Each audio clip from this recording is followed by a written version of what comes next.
વખતનું જે ચોમાસું જે છે એ લગભગ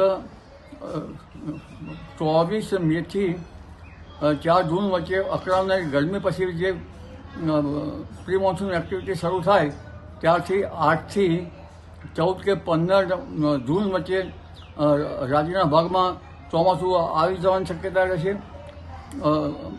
મેની આખરમાં અને જૂનની શરૂઆતમાં અરબ સાગરમાં હલચલ જોવા મળશે અને પ્રથમ ચોમાસું જે છે એમાં વરસાદની મેચની અનિયમિત રહેવાની શક્યતા રહેશે.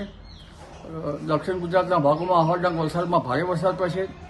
જૂનાગઢના ભાગમાં ભારે વરસાદ થવાની શક્યતા રહેશે. અમરેલીના ભાગોમાં વધુ વરસાદ થવાની શક્યતા રહેશે. બનાસકાંઠાના ભાગોમાં પણ વરસાદ થવાની શક્યતા રહેશે. શરૂઆતના ચોમાસામાં અન્ય ભાગોમાં પણ વરસાદ થવાની શક્યતા રહેશે. પરંતુ વચ્ચે કાચરા નામની જીવાતા તો ત્યારે કોઈ ભાગમાં વરસાદની બ્રેક લાગી જવાની શક્યતા રહેશે. ઓગસ્ટ અને સપ્ટેમ્બરમાં 75 વરસાદ પણ સારો રહેવાની શક્યતા રહેશે. વરસાદ ઓક્ટોબર સુધી થવાની શક્યતા રહેશે.